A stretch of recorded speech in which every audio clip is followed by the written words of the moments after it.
दोस्तों ये कहानी उस समय की है जब पूरी दुनिया में एक अजीब सा वायरस फैलने की वजह से सिर्फ कुछ ही लोग बचे थे जो सरवाइव कर पा रहे थे। और इन्हीं में से एक परिवार था जिसमें सिर्फ लड़कियां ही रहती थी।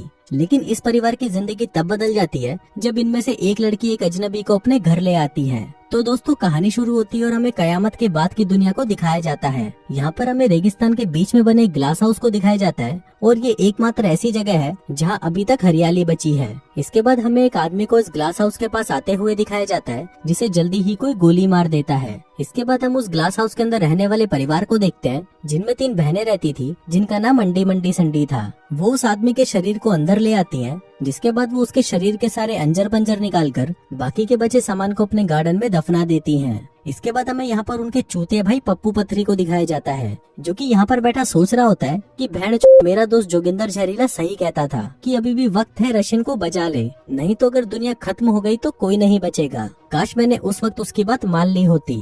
इसके बाद हमें बताया जाता है कि पप्पू पथरी बाहर की जहरीली हवा से संक्रमित हो चुका है, जिस वजह से उसने अपनी कुछ यादों को खो दिया है। इसके बाद ये दोनों भाई बहन अपनी माँ के पास आते हैं और उन्हें उस आदमी के बारे में बताते हैं जिसको उन्होंने मारकर गाड़ दिया था। इस पर उनकी माँ उन्हें कहती है कि इनका राजू नाम का एक और भाई था जो कि कई सालों पहले घर छोड़कर भाग गया था। अब यहाँ पर ये सभी घर वाले मिलकर कुछ अजीब सा रिचुअल करते हैं जो कि इनकी यादों को ताजा रखने में इनकी मदद करता है। अब अगले दिन अंडी जंगल में पहरा दे रही होती है, तभी उसकी नजर एक और अजनबी पर पड़ती है जो कि उसके पास ही आ रहा था और बेहोश होने से पहले वो अपना मास्क उतार देता है। अब यहाँ पर अंडी उसे मारने की बजाय उसे ग्लास हाउस के अंदर ले जाने का फैसला करती है। फिर जब ये सब उसकी माँ को पता चलता है तो वो काफी गुस्सा होती है और उन्हें कहती है कि जल्दी से उस बकरी वाले को मारकर फेंक दो। लेकिन अब अंडी चाहती थी कि वो आदमी उनके साथ ही रहे क्योंकि अब इनको भी कोई ऐसा चाहिए था जो उनकी तड़पती बिल्ली को शांत कर सके। अब क्योंकि उनकी माँ को भी मजदूरी करे काफी साल हो चुके थे और उसका कुआं भी सूख चुका था, इसलिए वो अपने कुएं को भी गीला करवाने के लिए उस आदमी को यहाँ पर रोकने के लिए मान जाती है।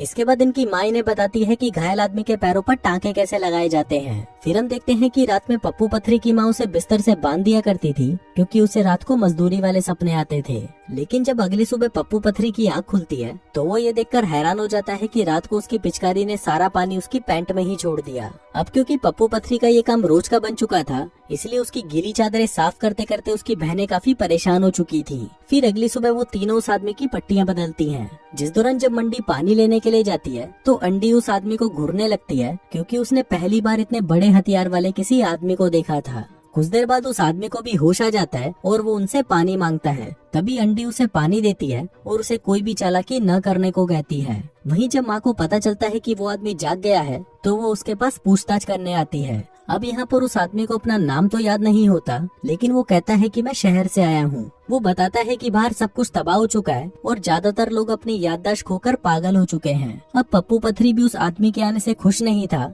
लेकिन अंडी उसे यकीन दिलाती है कि वो आदमी बिल्कुल भी खतरनाक नहीं है। फिर अगले दिन माँ संडी से कहती है कि तुमने 2 दिन पहले जिस आदमी को दफनाया था उसे बाहर निकालो और उसके शरीर को वार्निंग के रूप में घर के बाहर लटका दो। अब उनकी ये बातें सुनकर उस अजनबी की फटकर 464 हो जाती है कि कहीं भेड़ ये उसे भी काट कर लटका ना दे। खैर अगले सीन में संडी उस आदमी की बॉडी को चेतावनी के रूप में अपने घर के बाहर लटका देती है। इसके बाद अंडी उस आदमी से मिलने के लिए आती है और उसे वहाँ पर उगने वाले कई तरह के फल और सब्जियाँ दिखाती है क्योंकि यहाँ पर अंडी इस आदमी को पटाना चाहती थी। इसी दौरान जब वहाँ पर संडी आती है तो अंडी उसे वापस भेज देती है क्योंकि सबसे पहले वो अपना खाता खुलवाना चाहती थी। इसके बाद अंडी अपनी बहन को समझाती है कि देख बहन, उस आदमी पर इतना भरोसा मत कर क्योंकि अक्सर भरोसे वाले ही भूसे वाले निकलते हैं और ये तेरे लिए खतरनाक साबित हो सकता है। लेकिन अंडी उसकी बातों पर ध्यान नहीं देती। फिर अगले दिन हम संडी को देखते हैं जो उस आदमी से पूछती है कि तुम मुझे बताओगे कि घोड़ा कैसा दिखता है। तभी वो आदमी उसे कहता है कि रुक, मैं अभी तुझे पैंट खोलकर अपना काला घोड़ा दिखाता हूँ।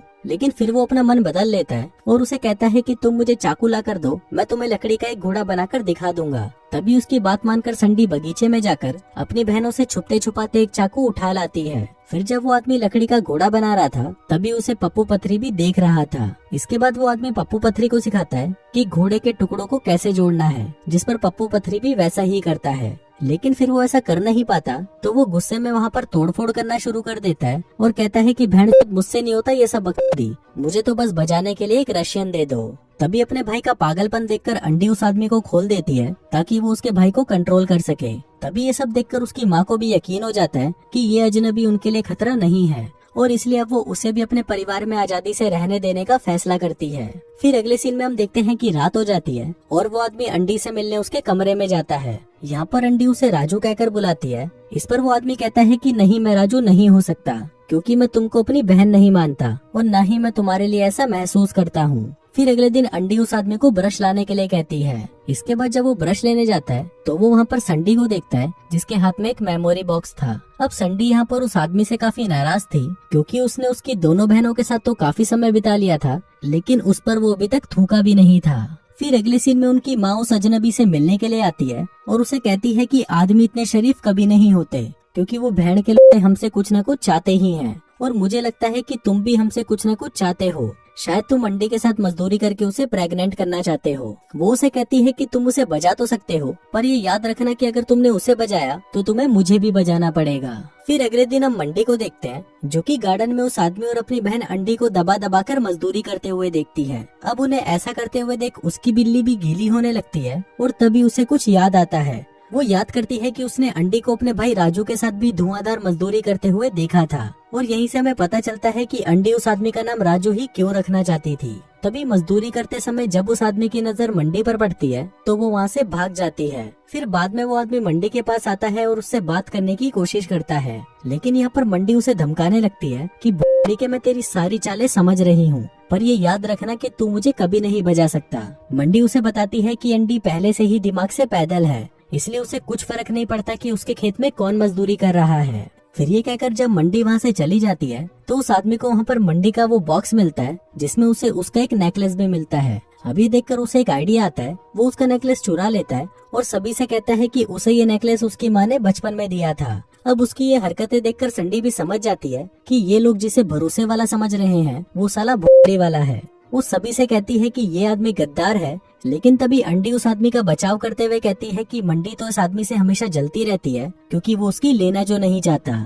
अभी सुनकर उसकी माँ अंडी पर गुस्सा करने लगती है और उसे कहती है कि तुम सभी बहनों में सबसे बड़ी थी, इसलिए मुझे तुम पर ज्यादा भरोसा था, लेकिन जब से तुमने अपने भाई राजू से ही अपनी पिंकी पिटवाई है तब से तुमने हमारी सारी उम्मीदें तोड़ दी हैं। अब जैसे जैसे दिन बीतते जाते हैं वो आदमी उनका और भरोसा जीतने के लिए उनकी माँ से उसको और काम देने को कहता है, लेकिन इस पर माँ उसे कहती है कि तुम चिंता मत करो, तुम वैसे भी यहाँ पर कुछ ही दिनों के मेहमान हो। इसके बाद माँ अंडी से कहती है कि तुम्हें हमें या उस अजनबी में से किसी एक को चुनना होगा, क्योंकि हमारे पास जो पेड़ पौधे हैं वो अब ज्यादा लोगों के लिए ऑक्सीजन नहीं बना सकते।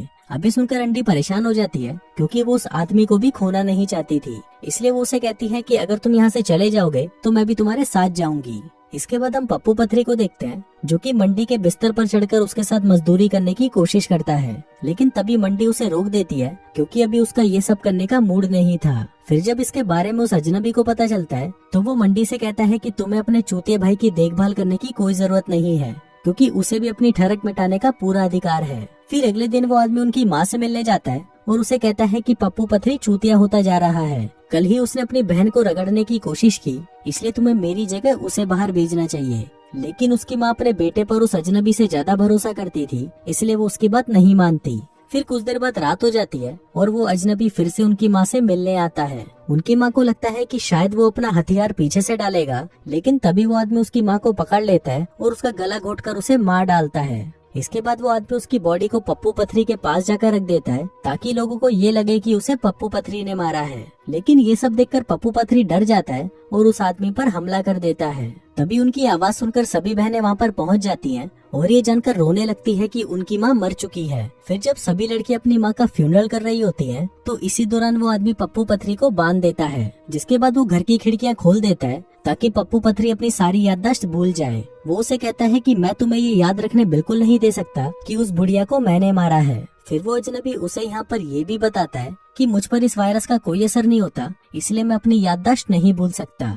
वहीं दूसरी तरफ अंडी उस बॉक्स को देखने लगती है और उसे ये देखकर वो टाइम याद आता है जब वो जंगल में पहरा दे रही थी। फिर जब उसने देखा कि एक आदमी उसके पास आ रहा है तब उसने उसे मार दिया था, लेकिन जब वो उसका चेहरा देखती है तो वो काफी डर जाती है, क्योंकि वो आदमी उसका भाई राजू था। अब अपने भाई को मारने के दुख में अंडी इतना ज्यादा पागल हो गई थी कि उसने अपने मास्क को ही उतार दिया था, जिससे उसकी सारी यादें मिट गई थी। फिर जब अंडी इस बारे में मंडी को बताती है तो मंडी उसे कहती है कि उसे इस बारे में पहले से ही पता था, लेकिन अपनी बहन की जान बचाने के लिए उसने ये राज ही रखा। अभी सुनकर अंडी को बहुत ज्यादा दुख होता है और वो अपनी इस बुरी याद को भुलाने के लिए बाहर जाना चाहती थी। वहीं मंडी उसे रोकने की बहुत कोशिश करती है, लेकिन अंडी उसकी एक नहीं सुनती। तभी वो अजनबी भी वहाँ पर आ जाता है और मंडी से अंडी को बाहर जाने देने के लिए कहने लगता है। इसके बाद उन दोनों को ये भी पता चलता है कि पप्पू पथरी अपनी सारी याददाश्त खो चुका है। इसके बाद जब अंडी बाहर जाकर अंदर आती है तो वो काफी खुश लग रही थी, जैसे कि कुछ हुआ ही ना हो। उधर मंडी यहाँ पर दुखी थी क्योंकि ये जगह धीरे धीरे उनकी याददाश्त को भुला देगी और सिर्फ वही यहाँ पर अकेली बचेगी जिसे सब कुछ याद रहेगा। लेकिन तभी वो आदमी उसे सहारा देते हुए कहता है कि मुझे भी तुम्हारी तरह सब याद रहेगा। जिसके बाद वो दोनों एक दूसरे के पास आते हैं और एक दूसरे को चूसने लगते हैं। इसके बाद हम देखते हैं कि मंडी अब अपनी माँ की जगह ले लेती है और इस घर की मुखिया बन जाती है। जिसके बाद वो अजनबी राजू बन जाता है और अंडी अब मंडी बन जाती है। वहीं संडी मंडी की बेटी बन जाती है और पप्पू पथरी उन सभी का भाई बन जाता है। अब जैसे जैसे दिन बीतते जाते हैं, अंडी भी अब राजू की तरह बिना मास्क पहने ही बाहर घूमने लग जाती है। फिर एक दिन पप्पू पथरी अचानक से ही जमीन खोदता है और उसे वहाँ पर अंडी और संडी के नेकलेस के साथ 2 कंकाल मिलते हैं, जिससे हमें पता चलता है कि माँ ने यहाँ पर पहले रहने वाले लोगों के नाम और नेकलेस को संभाल कर रखा था। जिसके बाद उसने नए लोगों को उनकी पहचान दे दी। वहीं वो आदमी भी चुपके से पप्पू पथरी को देख रहा होता है। फिर जब वो वहाँ पर देखता है कि एक आदमी उनके पास आ रहा है तो वो अपनी बंदूक उस पर तान देता है। लेकिन तभी वो अपना मन बदल लेता है और उस बंदूक को पप्पू पथरी पर तान देता है।